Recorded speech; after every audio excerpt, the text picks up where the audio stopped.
Little black book. You know what time it is. Time it is. Time it is. Time it is. Time it is. Time it is. Time it is. Time it is. Time it is. Hey guys, and welcome to Little Black Book. You know what time it is. Yeah, yeah, yeah, yeah, yeah, yeah, yeah, yeah, yeah, yeah, yeah, yeah. You know I'm black when I got to drag out the notes. Alright, listen, we're going to talk to you guys about Khalea Underwood. I believe I pronounced it right. Khalea Underwood. She had her experience of Refinery 29. It's funny because I literally saw Refinery 29 tweet. They were supporting in Black Lives Matter. And then Khalea Underwood comes out by saying, oh my God. Like, not like that, but to say obviously like her experience of racism within the workplace. So yeah, we're going to talk about that. So if you're new to the channel, do yourself a favor. Don't leave this channel without liking it, sharing it, and subscribing to the channel. You understand? And then do me a favor again. Click on the bell button. Okay? Let you know that you get the upload of when I hit the notification. Boom. You know what I mean? And if you know the motto because you return to the channel every single time, baby. Some of you I know that you're here first every single time, baby. Alright? We're going to say, listen, you know the motto. You got the minerals, you gotta be the rose. You got the minerals. Alright, cool. Let's talk about it. So, Khalea Underwood was working for Refinery 29. I'm just going to read her tweets out to you and kind of break it down as we go along. So she was obviously working for the company, I believe, in 2017, I believe. She says here in her thread, I slept on it, prayed on it, and I think it's my time to share my story. All right. Some of you might know me from my work at Refinery 29, where I largely wrote about black beauty. A lot of you don't know the story behind these stories. Hashtag Black Act R29. She said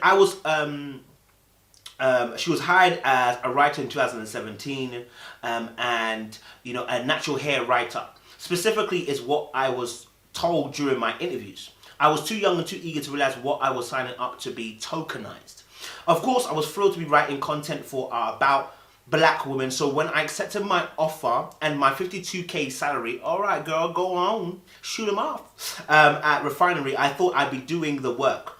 I didn't know the power that I was supposed to see, feel, or claim would be taken away from me. My God. I didn't know that this brand, one that was championing women, was rife with mean girls. If you've never been tokenized, it's like this. As a kid, I was allowed to play in our front yard, but only within the confines of our gate. Other kids wanted to play, but I couldn't go past the gate. Even though I so desperately wanted to, this is how I felt at R29, fenced in. I love my beat, but I wanted to take advantage of the diverse storytelling that the brand itself, that the brand prides itself on. When I'd ask for more responsibility, or when I tried to attend events and take brand meetings to learn more about beauty, I was all but discouraged from doing so. My growth was stunted, and redundant roundups and folks outraged hot takes that I was encouraged to write. And of course, there was cliques. I constantly observed some of my fellow writers and senior editors talk recklessly via Slack and GChat when they thought no one was watching. They teased the quality of other people's work, writing speed, their ideas, and even the site's 67% project. And on a college first day of work, an editor shared a draft of the new writer's first story with members of another team, poking fun at her writing skills. The writer is a woman of color. The editors are white, and I can only imagine what was said about my work when my back was turned. It's funny. The same editors who are hashtagging Black Lives Matter this week never showed much interest in systemic racism before. One editor said she wanted to dress up as a protestant NFL player for Halloween, solely as an excuse to try new eyeliner. The same editors who want to amplify the melanated voices wanted to restrict mine. Sorry. Soon I began second guessing everything that I did, wrote, pitched, and said. For the first time in my life, I experienced anxiety attacks. One was so bad that I had to take myself to ER, fearing that I was experiencing a heart attack. I was losing my voice and my mind.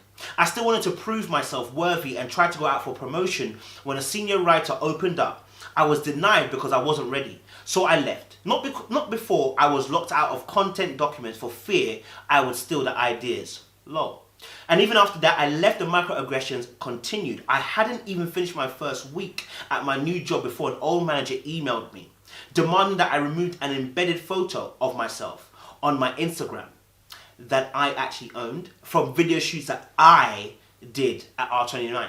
Like, question mark. I'm not sharing my story for the sake of spilling tea, though this was cathartic. I'm sharing because because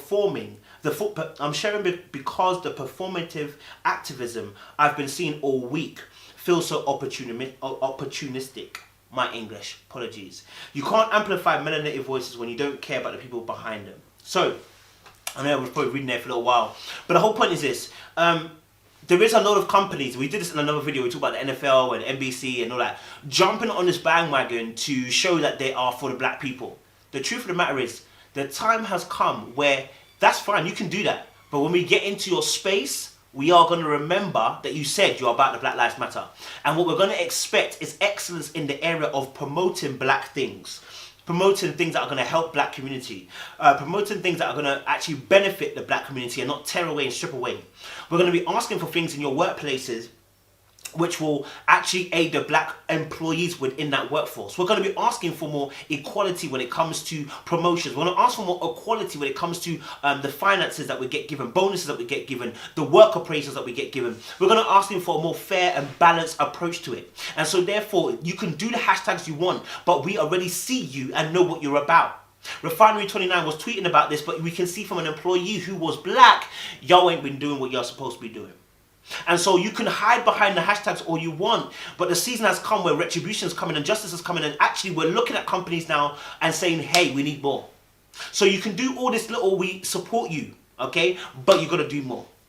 And that's the simple truth of the matter. And I think for everything that we've been saying about these companies, it's money, it's business. And what they see now is that, let me tell you something about, someone said that black people don't really have that economic power. We have a huge economical power. We are one of the biggest consumers, if not, considering our size of population, we are one of the biggest consumers. And so take our spending out of the economy, it gets wild, Just think how much Jordans cost and think how hard people want to buy it. So we must understand that we are not settling for less. Okay, we know our value now. Okay, it's a shame it has taken George Floyd's death to happen, but we know our value now. And what we're saying is we don't want to do this no more. No, no, no, no. You can't rob us anymore. You can't do it no more. You understand? So what we're saying right now is that, listen, companies, you can do the Black Lives Matter, but remember, we remember who you are. All right, guys. Make sure you stay locked, stay loaded. Let us know your thoughts down below. And we will do some more videos coming in the coming days, baby. You understand? Yeah? Make sure you like, share, subscribe though. Alright? Appreciate you. Stay locked, stay loaded. Love. You can do this.